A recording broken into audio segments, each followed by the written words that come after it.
Welcome back, babes. We're so happy you are here. Because, babes, oh my God, today's gossip lineup has us questioning celebrities, humanity, and honestly, like, a few of our own personal life choices. Oh, absolutely. The level of delusion we are about to unpack is, it's practically a sociological case study at this point. Literally. So I need to set the scene for the Snark Squad right now. It is Saturday morning, the sun is shining, the weekend is officially here, and the Alani energy drinks are fully cracked open. Spiritually, it feels necessary. It does. You genuinely cannot consume this level of reality TV antics without synthetic energy. Like, it requires an elevated heart rate just to process the sheer audacity we're looking at today. Yeah, you have to artificially induce anxiety just to match their baseline. But before we get into the heavy stuff, we have to settle a debate that we've been having for like 20 minutes before we hit record. Oh my God, yes. The great Alani debate. Cherry slush flavor versus juicy peach flavor. It's tearing us apart. It really is. I am firmly, passionately, undeniably team cherry slush. Like, it tastes like a melted popsicle at a July 4th pool party. It is chaotic. It is sweet. It is honestly elite. Okay, but analytically speaking, juicy peach is just the superior beverage. I mean, it's refined. It doesn't scream, I am consuming red dye number 40. Hey! That red dye gives me life. It gives you a crisp, fruity lift without tasting like a nostalgic sugar crash. I'm just saying, cherry slush is for people who want to embody the chaos. Juicy peach is for people who want to sit back and judge the chaos. Which is perfectly on brand for our dynamic. Like, you are the sarcastic judge and I am the emotional spiral. Exactly. I will observe your cherry slush spiral from my juicy peach tower. I hate you, but honestly, whatever flavor you, the Snark Squad, are drinking right now, we need you to take a massive sip because we have been absolutely loving all the shady, snarky, or stupid submissions coming in. The inbox is a goldmine. You guys are ruthless. Babes, we see you, we love you, and babes, we are living for your messiness, so let's get right into it. Court is in session? Yes. For each of these listener submissions, we have to decide the official verdict. Was this submission shady, snarky, or stupid? Submission number 1 is from a listener named Love Snark. Great username. So good. They write in about the whole Beverly Hills foreclosure mess, which we are going to get into in a minute. Love Snark says, quote, "She is deliberately baiting him via text, hoping he will either say or do something she can point to that makes her look like the good guy in court." Ah, the paper trail strategy. Right, and then they say either that or she's poking at him to keep his attention on her. Whichever it is, she looks like a fool and isn't helping her case. Such a nasty, materialistic witch. Oh my God, the gasp I just let out. Okay, let's render a legal verdict here. I am ruling this, snarky, but highly accurate. Really? Not shady? No, because it's not stupid. There's clear strategic logic being analyzed by the listener here. And it's not purely shady because shade implies like a subtle, indirect slight. This is a direct, snarky read of a legal strategy. It's a direct hit. Exactly. Love Snark sees right through the manufactured innocence. Verdict is definitely snarky. I am obsessed with the critical thinking. Okay, submission number 2 is from user Wolfbang. They write in regarding Bozoma Saint John's fertility storyline. Oh, this is going to be heavy. Yeah, it is. Wolfbang says, quote, "Big surprise.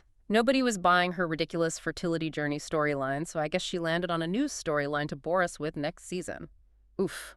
Wait, that feels intensely dark. Yeah, the gavel is coming down incredibly hard on this one. The verdict is shady and, frankly, entirely insensitive. Totally. It actually makes my stomach hurt to read. To categorize a woman's genuine, medically complex, and emotionally devastating trauma as an invented storyline just to avoid being boring, it's a massive, cynical leap. It crosses the line. It absolutely crosses the line from critiquing a reality star's television presence to completely invalidating a real human tragedy. Definitely shady. I have to agree. Like, sometimes we get so caught up in the game that we forget these are real lives, not just characters reading lines. We are going to talk about Bozoma's actual journey later, and it deserves so much respect. It really does. What's the last submission? Okay, last one. Submission number 3 from user Pollies. They are coming in hot about the summer house drama. They write, quote, "West Wilson will F whoever is in front of him. The guy is a sociopath who blew up Amanda's life." Ah! Okay, wow. I am spiraling over the casual use of the word sociopath. That is choosing absolute violence for a Saturday morning. It's aggressive. I will absolutely give you that. But let's look at the mechanics of the behavior we've witnessed on screen. I'm going to rule this snarky. Snarky. Not shady. Yeah, snarky. An exaggerated, hyperbolic character assessment based on documented incredibly messy actions. Calling a Bravo bro a sociopath for blowing up a friend group with a secret romance is classic, heightened internet discourse. It's dramatic, it's biting, it's snarky. The Snark Squad does not hold back, and I am here for it. Keep sending these in, babes. But we have to shift our focus now. We do, because today is a special day. Because, babes, we were actually low-key excited when we woke up this morning. A rare sensation for a weekend, honestly. Right, because there was actual substantial gossip in the blogs today, which honestly is so rare for a weekend. It's virtually unheard of. Weekends are historically a dry wasteland for gossip.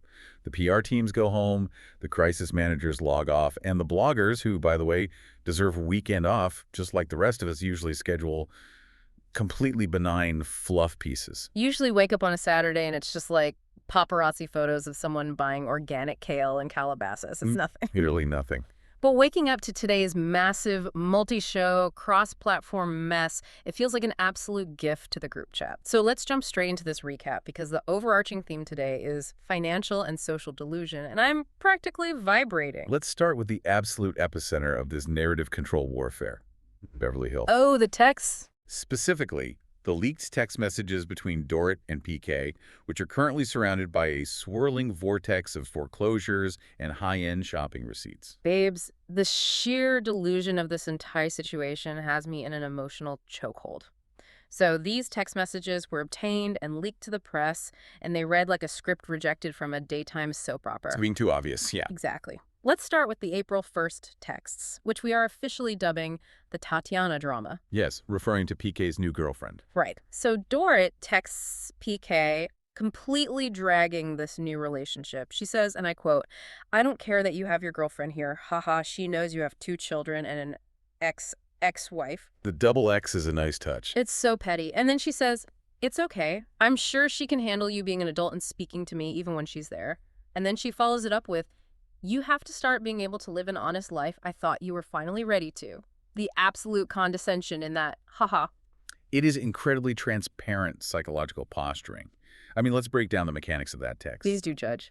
The use of haha, followed immediately by a laundry list of his baggage, 2 children and an ex-wife, is a classic deflection tactic.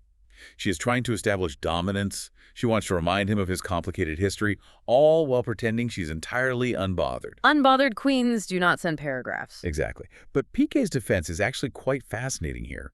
He replies that Tatiana is a grown-up your age with grown children, a very successful worldly woman who wants an open, honest relationship. Oh, bird. Right. He is essentially contrasting Tatiana's maturity against Dorit's behavior in that very text thread. He's holding up a mirror. But hold on, I have to challenge you on that because I am spiraling over the context. Is PK really the mature one here? While they're arguing via text about living an honest life, lawyer Ronald Richards exposes court documents about their finances. Yes, Ronald Richards. Yeah. Always elbow deep in Beverly Hills legal mess. Always. And the documents allege that Dorit spent $1,023,670 on expenses for her own benefit over a 26-month period. It's staggering. That breaks down to about $102,000 a month on high-end luxury goods. Let's pause. We need to genuinely analyze the mechanics of that number. $102,000 per month on personal expenses. Makes me nauseous. And the context is what makes this completely deranged. This spending is allegedly happening while their primary residence is reportedly facing 2 foreclosures from 2 different lenders, with over $6.5 million in debt mounting daily. I am literally losing my mind over this. How do you swipe a credit card for $100,000 a month while the bank is printing out foreclosure notices? You dissociate completely from reality, that's how. It's like a magician trying to distract you with a flashy card trick while their stage is literally catching on fire. The $100K shopping spree is the distraction. The foreclosure is the fire. That is a perfect analogy. It speaks to a profound detachment from material reality. And what's crucial to understand here is the why. In the Beverly Hills ecosystem, your perceived wealth is your currency. Right. If you look poor, you're off the show. Exactly. Dorit's entire brand is tied to head-to-toe designer logos. If she stops spending, she admits the facade is crumbling. So she doubles down. But look at PK's reaction in the texts regarding this money. What does he say? He tells her he is extremely concerned and that her spending is incredibly troubling. He says the numbers present as someone who either has a major shopping problem or have money he's completely unaware of. Oh, he called her out. He actively calls out her hypocrisy. He notes that she tells him she was taken to Mexico by a man to make him jealous, but the expenses show up on her own credit card statement. She spent $30,000 on airfare to Paris on her own dime while claiming to be wined and dined. The secondhand embarrassment I feel for her right now. Imagine claiming a wealthy man flew you out, only for your estranged husband to pull the financial receipts in Discovery and see you paid for the whole trip yourself. It's brutal. But it gets so much darker, because there is also an extortion allegation buried in these court docs. PK is accusing Dorit of demanding immediate $50,000 payments to keep her from exposing his, quote, dirty games and causing reputational harm to him and his new girlfriend. Let's look at the legal and PR strategy at play here, because it is a spectacularly failed one. So fail. Consider the hypocrisy. She is screaming about honesty and transparency in her text to him while allegedly hiding $1 million in shopping expenses and attempting to extort her estranged husband for $50,000. It's giving unhinged. And the fact that these texts leaked, which many legal analysts and fans heavily suspect, was a calculated move by Dorit's camp to paint PK as the villain has completely backfired. It makes her look unhinged and him look surprisingly reasonable, which frankly is a rare feat for PK. So rare. And wait, play devil's advocate with me for a second. Let's look at the April 26th texts. Dorit is apparently freaking out because she receives a letter in the mail stating their house is going to auction on April 30th. The mysterious auction letter. Right. She texts PK, "Are you aware?" and says it's really scary. PK tells her it's fake or from a scammer and says she actually has a fast track to resolving the real foreclosure by signing the legal agreements provided to her. He blames her for not signing them. And her response. She just explodes, calling him an addict who plays games with their children's lives. Like, is she really that clueless about the auction, or is this her playing 4D chess? It is entirely calculated. Yeah. You have to understand the mechanics of a foreclosure in California. The bank doesn't just surprise you with an auction notice on a Tuesday. Right, it's a whole process. There are months, usually years, of default notices, grace periods, and legal warnings. You cannot spend $1 million on clothes, have lawyers actively working on your separation, and then pretend you are a clueless victim of a sudden, out-of-the-blue auction letter. So she's faking it for the text log. She is creating a paper trail. She wants written documentation of her texting her husband, playing the terrified, uninformed wife, so her lawyers can present that to a judge. But when PK refuses to take the bait, and instead points to the legal document she refuses to sign, her strategy collapses. So what does she do? She pivots immediately to character assassination, calling him an addict. It is classic deflection. That makes so much sense. She wants the judge to read a script where she is the helpless victim, and the cherry on top of this entire delusional sundae. Oh, the housing suggestion. Yes. PK apparently suggested that to save money amid this massive financial crisis, she and the kids should move back in with him at his current residence. And Dorit's documented response was, "Over my fucking dead body." Which perfectly encapsulates the entire dynamic. Yeah. She would rather face public humiliation, a multi-million-dollar foreclosure, and total financial ruin than compromise her perceived status or live under his roof. It is a tragic, fascinating study in hubris. It really is. Dorit's strategy is to create a false reality through her credit card and text messages. But she isn't the only Bravo star trying to outspend their reality this week. No, we have a cross-country delusion crisis. We have to fly from the foreclosed mansions of Beverly Hills to the chaotic share houses of the Hamptons. Let's talk about Summer House, because Kyle Cook is out here having his own delusions of grandeur. Let's unpack the Summer House disaster, because the layers of betrayal and PR maneuvering here are incredibly dense. Let's start with the reunion leak. Oh my gosh, the leak. An audio clip leaked of Ciara calling Amanda a fucking snake over her relationship with Wes Wilson.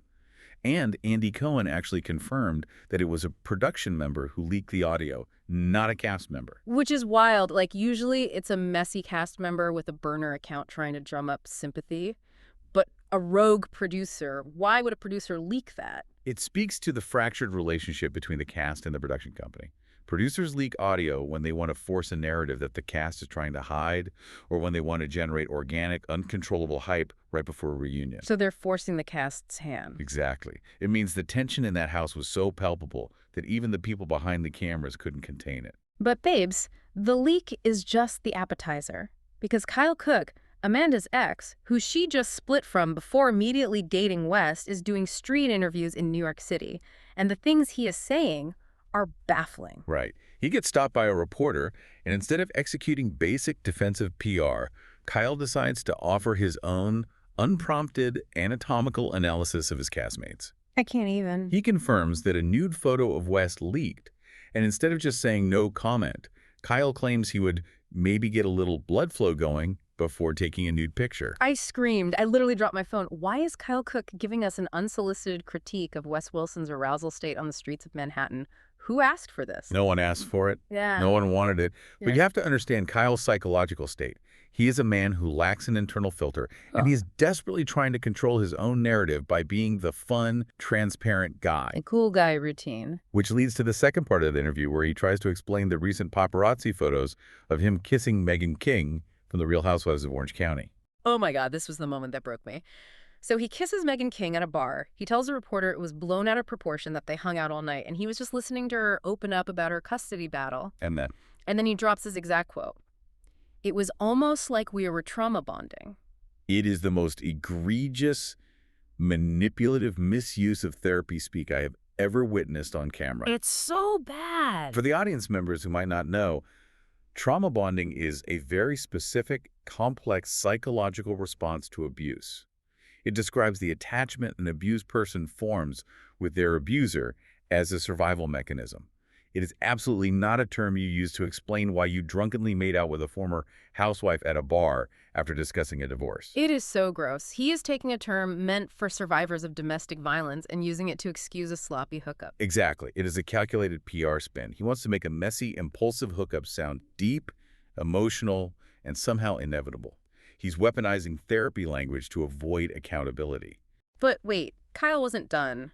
Because we are talking about financial delusion today, and Kyle casually admits in the same interview that his alcohol company, Loverboy, has a $600,000 SBA loan and was in dire straits, almost going into bankruptcy. Just casually dropping that into conversation. Right. He says the continued fan support and merch sales are turning it around. Wait, pause. For the Snark Squad members who aren't finance bros, what exactly is an SBA loan? And why is it a massive red flag that Loverboy has a $600,000 one? I'm glad you asked because the mechanics here are crucial. An SBA loan is a small business administration loan. It's a government-backed loan usually meant to keep struggling small businesses afloat, especially during economic crises like the pandemic. Okay, so it's a lifeline. Right. Loverboy presents itself on television as this wildly successful, booming alcohol empire. But an SBA loan of that size indicates that the company was essentially on life support. It means the cash flow wasn't there. Kyle is out here acting like a mogul, but his business is a leaking boat, and he's trying to plug the holes by selling branded sweatshirts to Bravo fans. So it's exactly like Dorit. He is projecting massive wealth and success on TV, while the actual paperwork shows they are drowning in debt. Between the blood flow comments, the fake trauma bonding, and the SBA loan confession, Kyle Cook gave us an entire season's worth of mess in a 3-minute street interview. He is a one-man chaos machine. But Kyle's financial spin is merely a prelude to the main event of this summer house disaster. We have to discuss the Ciara Miller and Jennifer Fessler feud. Oh my God, the pizza scandal. Because this is where the legal threats start flying. Babes, buckle up. So Jen Fessler, who is a friend of on The Real Housewives of New Jersey and is 57 years old, is at a Vulture Media event. She gets asked by a reporter about Wes Wilson, and she defends him passionately. Defends him a little too passionately. Way too passionately. She calls him the cutest, sweetest golden retriever puppy dog who is just trying to have a good time and doesn't want to hurt anyone. Which is a remarkably generous, almost maternal characterization for a 31-year-old man who just systematically blew up his entire friend group with secret hookups. Right. So someone posts Jen's quote on X, and Ciara Miller takes to Threads, which, by the way, choosing Threads for this is such a specific, unhinged choice, and she replies to the quote saying, lol, because they slept together too. A direct, unambiguous allegation of infidelity. And when a fan replies to Ciara, pointing out that Jen Fessler is a married woman, Ciara literally replies with a cartwheel emoji, a single cartwheel emoji. She chose absolute, unadulterated violence. The cartwheel emoji is phenomenal. I mean, in the mechanics of internet warfare, it is the digital equivalent of tossing a grenade into a room and doing gymnastics as the door closes. Yes. It communicates absolute certainty and zero remorse. Ciara's is not walking it back. She's doing flips over the wreckage. And Jen Fessler did not take this lightly. She posted an Instagram story that was a full-on warning shot. She said posting something categorically untrue and defamatory is not okay. And then she drops the legal hammer. Here we go. She says, that is the definition of libel. If it were true, I would have no recourse. Because it's a lie, this can get more complicated. She basically threatened legal action over a Bravo hookup rumor. Let's judge the actual legal weight of this, because libel is a word reality stars love to throw around without understanding it. Libel is a published false statement that is damaging to a person's reputation. Right. But for a public figure like Jen Fessler, proving libel is incredibly difficult. She would have to prove actual malice, meaning she has to prove that Ciara knew the statement was 100% false and posted it specifically with malicious intent to ruin her life. Which is impossible to prove. Yep. Exactly. Yeah. And here is the irony of reality TV contracts. These people are essentially paid to generate rumors and conflict. Threatening a libel suit over a hookup rumor in the Bravo universe is like a professional boxer threatening to sue their opponent for punching them in the face. It's the job. So why do it? Why threaten libel if you know it won't hold up in court? Because it's not a legal strategy. It's a PR smoke grenade. It's designed to intimidate Ciara into deleting the post and to signal to the fans, look how serious I am, I must be innocent. Deflection again? But if we connect the dots analytically, we have to look at why Ciara is so incredibly certain. You do not post a cartwheel emoji unless you have the receipts locked and loaded in the group chat. Yes. And the Smart Squad internet sleuths immediately went into the archives and found the mechanics of this rumor. First, they found an old Watch What Happens Live clip where Andy Cohen asks Wes if he's ever hooked up with an older woman. And he didn't just say yes. No. Wes admits it was a one-time thing with a woman over 50 but not over 60. He specifically says she was in the high fives. Babes, Jen Fessler is 57. The math is suspiciously adjacent. He also described the experience as weird but pleasurable, which is certainly a choice of words. But then we get the visual evidence. An old video surfaces from early 2024 of Jen Fessler and West together at an event. They are clearly intoxicated. West has his arm wrapped tightly around her. Too tightly. Way too tightly. And this 57-year-old married woman is literally hand-feeding pizza to this 31-year-old Bravo bro, and she coins his nickname on camera. She says, "Tonight, Wes Wilson became Messy Wessie." I am completely losing my mind over the visual of this. Why is she calling him a puppy dog and feeding him pizza? It certainly establishes a level of intimate familiarity that goes far beyond casual Bravo sphere acquaintances. The body language is incredibly relaxed, incredibly close. It's giving situationship. And to compound the circumstantial evidence, fans also found a recent 27th anniversary post Jen made to her actual husband, where she literally wrote in the caption, "You could sleep with West or Amanda and I'd still stay." That is so weird. Why are you bringing up a 31-year-old reality star in a public anniversary post to your husband of 27 years?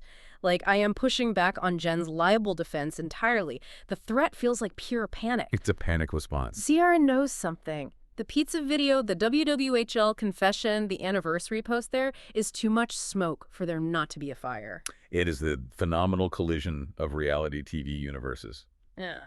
But speaking of New Jersey housewives throwing smoke grenades, we have to pivot our theme of narrative control to the East Coast. North Jersey. Because the hypocrisy in the Garden State is reaching critical mass, and it involves the next generation. Let's cross the river to Jersey. Because Gia and Teresa Giudice have a podcast called Casual Chaos, and Babes, they decided to use their microphones to completely bash Margaret Joseph. Over, of all things, an auction purchase. Right. So Danielle Staub, former iconic, chaotic housewife, apparently had a legal auction at her house to sell off her possessions, and Margaret Joseph bought a painting of a horse. That's it. A horse painting. A literal piece of canvas with a horse on it. Yes. But Teresa asks Gia on the podcast if she would ever buy something from someone's house she didn't like. Gia says, "No, that's fucking weird." Teresa says Margaret must have wanted to look at the horse and remember how badly she ruined her friendship with Danielle. And then Gia literally says Margaret has got a couple screws loose.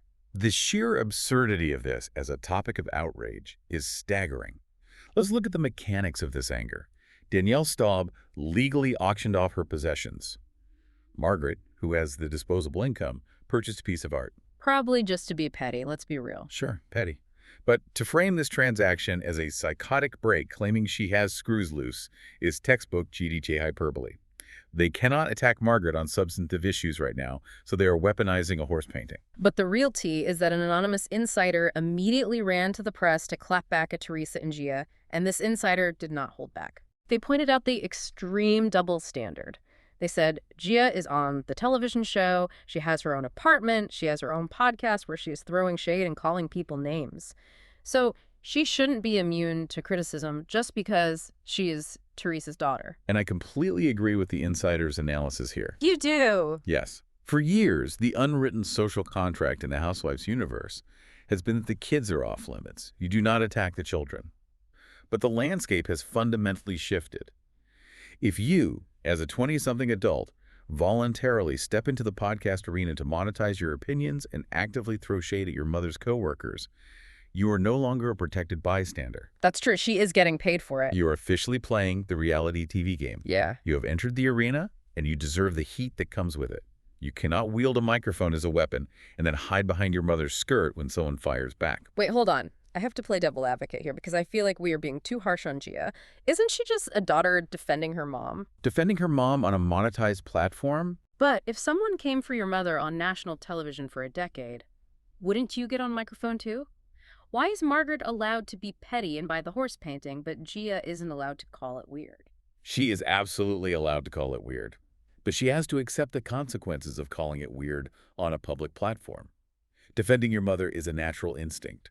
But turning that defense into a content strategy for a podcast means you are entering the marketplace of ideas. And in that marketplace, people are allowed to critique you. You can't be a professional commentator and claim victimhood when someone comments back. Okay, that is a fair point. If you want the ad revenue, you have to take the clapback. But Gia isn't the only Giudice daughter making headlines today regarding how they handle the spotlight. Melania Giudice is giving us updates from her sophomore year at the University of Tampa. And babes, she has hidden tattoos. Multiple tattoos, apparently, which is a fascinating psychological pivot. Yes. She showed off an inner lip tattoo on TikTok that literally says, "feck off."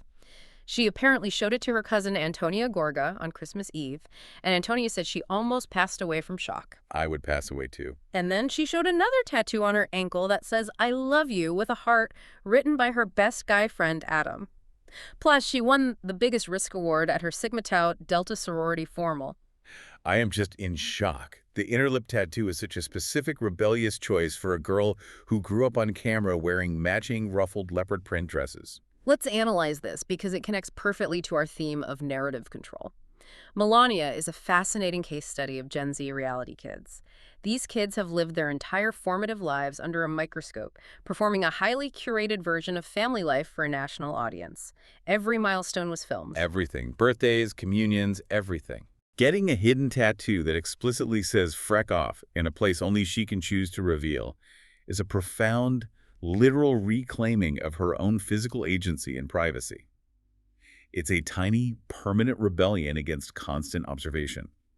She's controlling the narrative of her own body in a way that cameras can't touch unless she allows it. That is actually such a deep way to look at it. She is taking back her power from the Bravo cameras. But wait, we cannot leave the East Coast without talking about the Real Housewives of Rhode Island drama. Oh, Rhode Island is operating on a totally different frequency. Because if you thought Jersey was intense about narrative control, RHORI is so much darker. It is remarkably grim.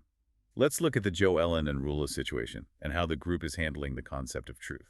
So Rula's husband Brian was caught having an affair. He had a mistress. And Joe Ellen has been claiming that the affair continued. And Rula has been calling Joe Ellen a liar all season. But now, Joe Ellen is demanding an apology. And she brought receipts. She says she has irrefutable video proof of Brian cheating. She says he is caught beyond red-handed. And she told Rula, "You're coming for my character when you should be coming for your husband with a baseball bat." A visceral, albeit slightly alarming, piece of actionable advice. But the part that made me react so emotionally, the part that is just absolute peak delusion, is how Dolores, who is a friend of on RHRI, reacted to Joe Ellen having this proof. Dolores literally called Joe Ellen a villain and said she could be charismatic like any serial killer. You don't even know. Serial killer. Babe, she called her a serial killer. Over reality TV cheating gossip, I cannot breathe. How do you leap from holding a video of a cheating husband to Ted Bundy? It is a stunning escalation of language, but it perfectly illustrates the mechanics of shoot the messenger syndrome in reality television. Let's break down the psychology here. Equating a woman who exposed a cheating husband with a charismatic serial killer is a massive projection. It's insane. It shows a profound deflection of accountability. The group is more angry at the woman holding the mirror than the man who actually destroyed his marriage. Why?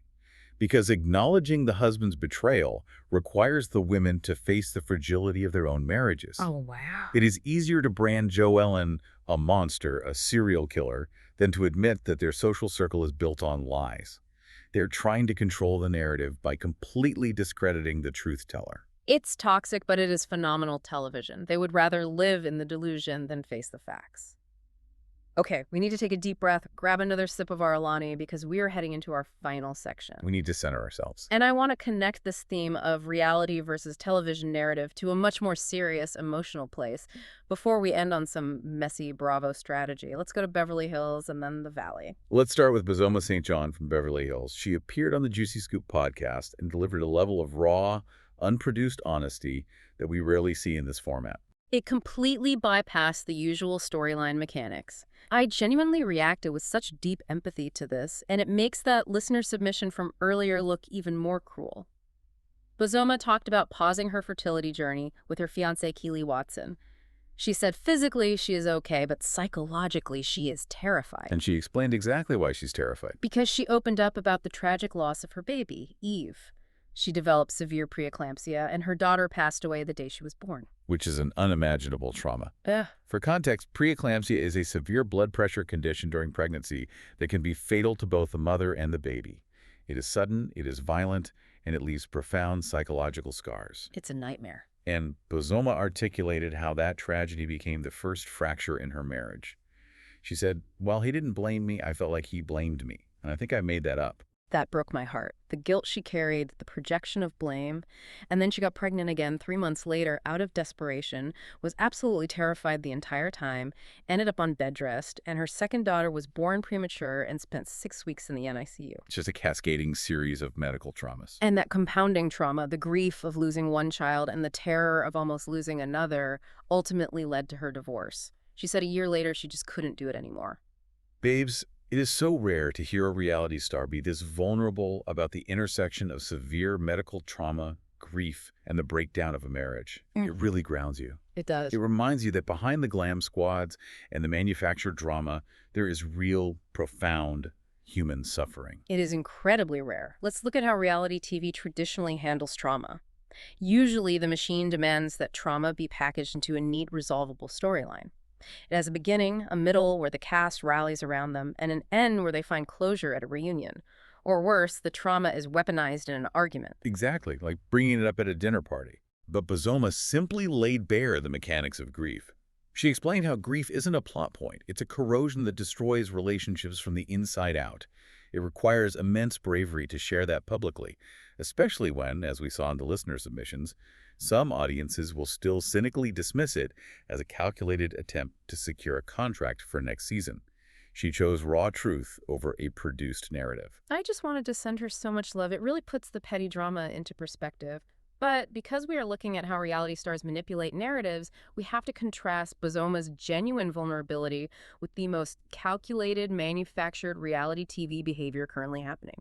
We have to pivot to Zach Wickham from The Valley on Watch What Happens Live. Talk about a jarring tonal shift. Yeah. From genuine trauma to absolute calculated theater. It gives me whiplash. Zach Wickham is currently executing a highly orchestrated, scorched earth media strategy to secure his spot in the Bravo ecosystem. He is spiraling, but intentionally. He is that one messy friend in the group chat who holds everyone's darkest secrets, but sits there acting totally innocent while dropping grenades. So what did he do on WWHL? So Zach goes on and completely goes in on his feud with Janet Caperna. When asked about Janet joking they were best friends, he says she needs to trim those voices from her head. A subtle implication of delusion, continuing our theme. Then he defends the incredibly tense postpartum scenes between Kristen and Luke and Naya and Danny. He says Danny needs to trim his toxic male behavior moments. And when asked what Brittany Cartwright needs to trim from her life, he says she already trimmed the boyfriend, meaning Jax, but she needs to trim a couple of friendships that aren't his or Kristen's. Let's analyze the mechanics of what Zach is doing here, because it is brilliant. He is systematically alienating specific cast members while cementing his alliances with others. He is building his army. Notice the strategy. He is burning the bridge with Janet completely. He even said later that if he could swap someone off the cast, he would kick off Janet and bring in Katie Janela. Yes. Which is so messy. He's trying to act as an unofficial casting director. Exactly. But look at the intelligence behind it. He is attaching himself to Kristen, Brittany, and Katie Janela, arguably some of the most influential, tenured players in that specific social ecosystem. He is positioning himself as the ultimate truth teller who is unafraid to call out the toxic behavior of the men while simultaneously icing out the women he deems expendable. Like Janet. It is survivor-level alliance management playing out on a late-night talk show. He is constructing a narrative where he is indispensable to the core group and Janet is the outcast. And he didn't stop there. He also casually dropped that he met Chanel Ayan from Real Housewives of Dubai at BravoCon, and he literally said, if our voice notes or DMs ever leaked, it'd be problematic. Why would you say that out loud on national television? You were just inviting people to hack your phone. Because the currency of reality TV is intrigue and access. By claiming to have problematic DMs with a fan-favorite housewife from an entirely different franchise, he elevates his own status. He wants to look popular. He is essentially signaling to the audience and the producers, I am in the inner circle of chaos. I hold the forbidden knowledge. You need me. It's brilliant, transparent self-promotion. It is exhausting, but I am eating it up. He is playing the game perfectly. And speaking of strategy, game theory, and inner circles, let's end with this incredible pitch from Stacey Rush from Real Housewives of Potomac. She was interviewed and she pitched herself for the next season of The Traitors. The phenomenal casting idea, frankly. She understands her own skill set. Right. But it's who she wants to do it with that is killing me. She said she desperately wants to go on the show with Angela Oakley from Real Housewives of Atlanta. And she specifically noted that between the two of them and Angela's battery-operated fan, they would get things done. Let's analyze the brilliance of this duo in the context of The Traitors Castle, because the mechanics of that game perfectly mirror the narrative control we've been discussing today. I am so ready for this breakdown. You have Stacey, who just wrapped a star-making sophomore season on Potomac and has proven she can talk her way out of any corner. She is articulate, highly persuasive, and incredibly dangerous at a roundtable debate. And then you have Angela, the ultimate shade assassin. Imagine Angela sitting at the round table, silently judging everyone, whipping out that little battery-operated fan the exact second a Survivor player lies to her face. It is cinematic perfection. The historical context is important here. The Housewives to Traitors pipeline has a very mixed track record. You have Phaedra Parks, who was a masterclass traitor in Season 2, navigating the social dynamics with lethal charm and misdirection. Mother. But then you have Portia Williams, who got tangled in early drama and was banished almost immediately, or Candiace Dillard Bassett, who blew up her own game by being too confrontational. The question for Stacey and Angela isn't if they would be entertaining, it's what role serves their specific psychological profiles best. Oh, I want your analytical take on this. Should they be traitors scheming in the turret or faithfuls hunting down the liars? Analytically, they would be far more dangerous as faithfuls. Let's look at the game theory. If they were traitors, their natural inclination for sharp reads, quick wit, and confrontation might draw too much attention too quickly. Traitors usually need to blend in. Right. They need to lay low. But as faithfuls, they would be the ultimate inquisitors. Stacey's cold logic combined with Angela's intuition and fan-snapping intimidation tactics would absolutely break the psychological resolve of the actual traitors. They would run that castle through sheer force of personality. Peacock, if you are listening to us right now, cut the check immediately. I need to see Angela Oakley interrogating a Big Brother winner in a Scottish castle while holding a portable fan. It is what the culture demands. It would be appointment television. They would control the narrative of the entire season. Babes, I am exhausted in the best way possible. We have traversed from the delusional foreclosures of Beverly Hills to the pizza-fueled legal threats in the Hamptons, through the tattooed rebellion of New Jersey, and into the strategic warfare of the Valley. This has been a massive journey. It has been a dense, chaotic, deeply revealing examination of human behavior. We've seen how reality stars use money, legal threats, and podcast microphones to manipulate the truth under the influence of cameras and extreme wealth. And we want to wrap up by leaning hard into this extra cozy Saturday morning energy. Whether you are hanging out with us over a fresh cup of coffee, cracking your second Alani energy drink, running your weekend errands, or nursing a massive hangover from your own messy Friday night afterward, we are just so grateful you spend your time with us. We truly appreciate the Snark Squad. Your insights, your listener submissions, and your willingness to analyze the mechanics of this madness make dissecting it infinitely more enjoyable. Absolutely. So we have a few calls to action for you, babes. First, we need to know which gossip story today shocked you the most. Was it Dorit's 102K a month spending habit while facing auction? Or was it Jen Fessler threatening libel over feeding pizza to Messy Wessie? Drop it in the comments. I want to read those comments. Second, settle the debate. What is your ultimate favorite Alani flavor? Are you Team Cherry Slush Chaos or Team Juicy Peach Logic? Let us know. And please, keep those submissions coming. The shady, the snarky, the completely stupid, we want to analyze all of it. Yes. Remind yourself to like, comment, and subscribe so you never miss a Saturday spiral with us.